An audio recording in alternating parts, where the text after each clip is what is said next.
जैसे ही मैंने हू को देखा, मेरे चेहरे पर हल्की सी मुस्कान आ गई, लेकिन अंदर से मैं पूरी तरह सतर्क था। मैंने उसकी तरफ देखते हुए कहा, साली जी, आपने मुझसे जो वादा किया था, उसे अभी तक पूरा क्यों नहीं किया? हू ने मुझे घूरा और बिना एक पल गवाए गुस्से में बोली, भाड़ में जाओ। उसका जवाब सुनकर मेरी आंखें थोड़ी ठंडी हो गईं। मैंने सख्त आवाज में कहा, तुम बेहतर व्यवहार करो। तभी बगल में खड़ी जुएफू ने हू को गौर से देखा। क्योंकि हू ने बिल्कुल नैनन जैसे कपड़े पहने हुए थे, इसलिए वो हैरानी से पूछ बैठी, नैनन, तुमने ये कपड़े क्यों पहने हैं? लेकिन हू ने कोई जवाब नहीं दिया। अगले ही पल उसने अचानक मेरे पेट में जोरदार मुक्का मार दिया। ओए! मेरे पेट में तेज दर्द उठा, लेकिन मैंने तुरंत उसका हाथ पकड़ लिया। मैं उसकी तरफ घूरते हुए बोला, इस बार तुम बचकर नहीं निकल पाओगी। मैं जानता था कि हूँ कितनी खतरनाक है, इसलिए मैंने तुरंत जुएफू को चेतावनी देने की कोशिश की, लेकिन उससे पहले ही जुएफू मुझे डांटते हुए बोली, वांग हान, एक वयस्क पुरुष द्वारा एक महिला को पीटना किस प्रकार का कौशल है? मैंने तुरंत ऊंची आवाज में कहा, उसके रास्ते से हट जाओ, वो सूची नहीं है। लेकिन जुएफू मेरी बात कहाँ मानने वाली थी। वो सीधे हूँ के पास चली गई और हैरानी से बोली, व्हाट? बस, हूँ को यही मौका चाहिए था। उसने झटके से अपना हाथ मेरी पकड़ से छुड़ाया और अगले ही पल चाकू निकालकर जुएफू के गले पर रख दिया। Don't move. आह! जुएफू डर के मारे चीख पड़ी। हूँ ने ठंडी नजर से मुझे देखा और बोली, मुझे मोती दो, वरना मैं इसे मार डालूंगी। लेकिन मैं भी इतनी आसानी से दबने वालों में से नहीं था। मैं जानबूझकर शांत बना रहा ताकि उसे लगे कि जुएफू मेरे लिए इतनी महत्वपूर्ण नहीं है। मैंने बेरुखी से कहा, तो फिर उसे मार डालो। मैं उसे अच्छी तरह से नहीं जानता। हूँ की आंखें सिकुड़ गईं।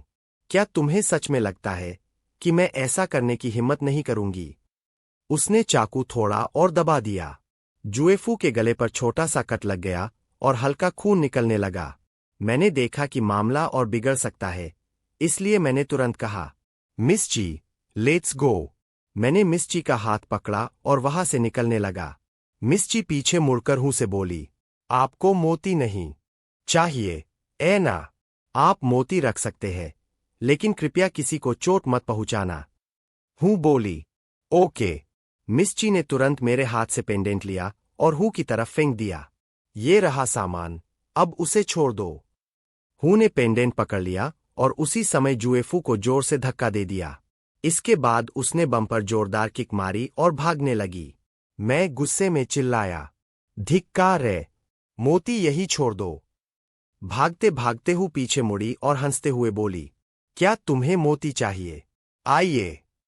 मैं तुरंत उसके पीछे भागा। भागो मत। हूँ तेजी से भाग रही थी और मैं उसके पीछे था, लेकिन कुछ देर बाद वो अपनी मोटरसाइकिल पर बैठकर वहां से निकल गई।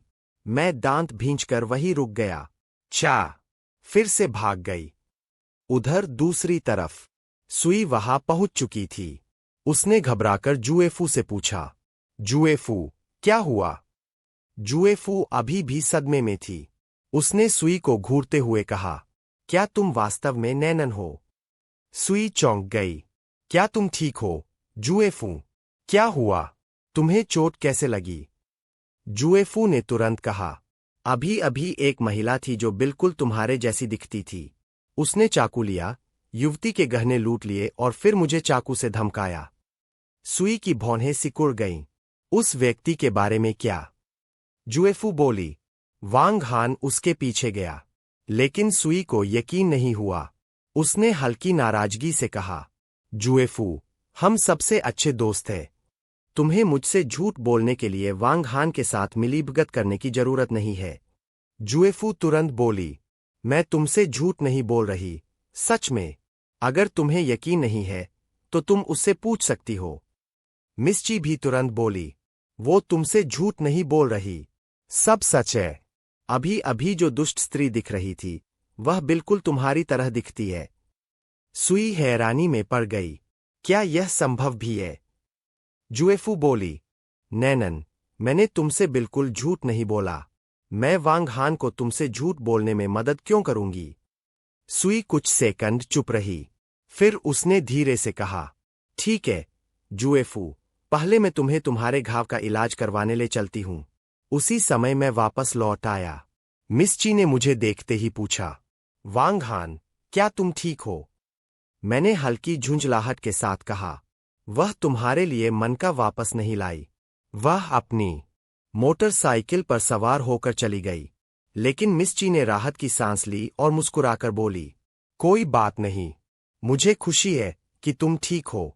मैंने उसकी तरफ देखा और फिर पूछा, घायल महिला का क्या हुआ? मिस्ची बोली, आपको शायद यकीन हो, लेकिन एक लड़की जो बिल्कुल उस महिला जैसी दिखती थी, आई और उसे अपने साथ ले गई। मैं तुरंत समझ गया कि वो सुई की बात कर रही है। मैंने पूछा, क्या तुमने उसे बताया कि एक महिला है जो बिल्कुल उसके जैसी दिखती है? मिस्ची बोली, हाँ, हमने उसे बताया था, लेकिन उसे लगता है कि हम उससे झूठ बोल रहे हैं। मैंने माथा पकड़ लिया। वो बेवकूफ औरत। कुछ देर बाद मिस्ची धीरे से बोली, वांग हान, क्या आप कृपया मुझे पहले घर छोड़ देंगे? मैंने उसकी हालत देखी। वो अभी भी डरी हुई लग रही थी। मैंने शांत आवाज में कहा, हाँ, अभी तुम जरूर बहुत डर गई होगी। फिर मैं उसे लेकर वहां से निकल गया। चलो, मैं पहले तुम्हें घर छोड़ देता हूं। मिस्ची हल्का सा मुस्कुराई। ठीक है, धन्यवाद। कुछ देर बाद हम उसके कमरे में पहुंचे। मैंने कहा, कृपया थोड़ी देर बैठ जाइए। मिस्ची धीरे से बैठ गई। फिर उसने मेरी तरफ देखकर कहा, वांग हान, क्या तुम कुछ देर मेरे साथ रह सकते हो? मैंने सिर हिलाया। ठीक है, मैं बाद में निकलूंगा। कमरे में कुछ पल शांति रही। फिर मैंने अचानक कहा, वैसे, मिस्ची, मुझे आपसे एक अनुरोध करना है। क्या आप मुझे आपके बचपन की कुछ तस्वीरें दिखा सकती है? मिस्ची तुरंत शर्माने लगी। क्या आप मेरे बचपन की तस्वीरें देखना चाहते हैं? नहीं, मैं बचपन में बहुत मोटी थी। मैं हल्का सा मुस्कुराया, क्योंकि मैं किसी बात की पुष्टि करना चाहता हूं। मिस्ची ने कुछ पल सोचा, फिर बोली, ठीक है, क्योंकि आज तुमने मुझे बचाया है, मैं तुम्हें दिखाती हूं। मैंने कहा, थैंक यू। कुछ देर बाद उसने मुझे अपनी बचपन की तस्वीरें दिखाईं। जैसे ही मैंने तस्वीर देखी, मेरी आंखें हल्की सी फैल गईं। मैं धीरे से बुदबुदाया, यह सचमुच तुम ही थी। उस पल मेरे दिमाग में कई पुरानी यादें घूमने लगीं। मैं मन ही मन सोचने लगा, अब तो ऐसा लगता है कि वह बचपन से ही मेरी मंगेतर रही होगी। अब तो लगता है कि एकमात्र विकल्प यही है कि हम शपथ लेकर भाई बहन बन जाए। लेकिन मैंने ये बात जुबान से नहीं कही। मिस्ची ने उत्साह से कहा, क्या हम भगवान गुआन को श्रद्धांजलि अर्पित करने चले? मैं तुरंत हंस पड़ा। तो फिर जरूरत ही नहीं। हाँ, मिस्ची मुस्कुराकर बोली, छोटे भाई, अगर तुम्हें कभी किसी चीज की जरूरत हो तो तुम मेरे पास आ सकते हो। मैंने मुस्कुराकर सिर हिलाया। ठीक है, मुझे कुछ काम है, इसलिए मैं अब वापस जा रहा हूं। मिस्ची बोली, मैं इसे आप तक पहुंचाने के लिए किसी को भेजूंगी। मैंने हाथ हिलाया, कोई जरूरत नहीं है। इसके बाद मैं वहां से बाहर आ गया। बाहर निकलते ही मैंने फोन मिलाया। जियाओ हुआ, क्या तुम मुझे स्टारी स्काई वेलफेयर होम के बारे में जानकारी ढूंढने में मदद कर सकते हो?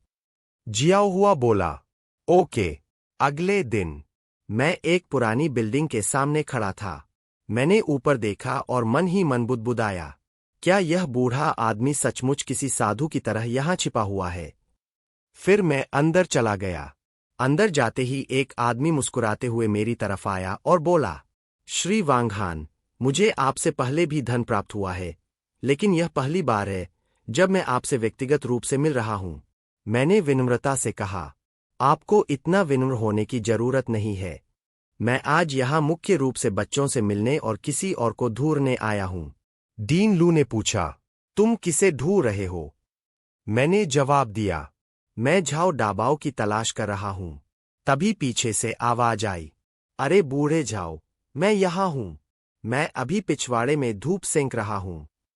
मैं उस दिशा में देखने ही वाला था कि तभी पीछे से एक जानी पहचानी आवाज सुनाई दी, डीन लू। मैंने मुड़कर देखा और वहां सुई खड़ी थी।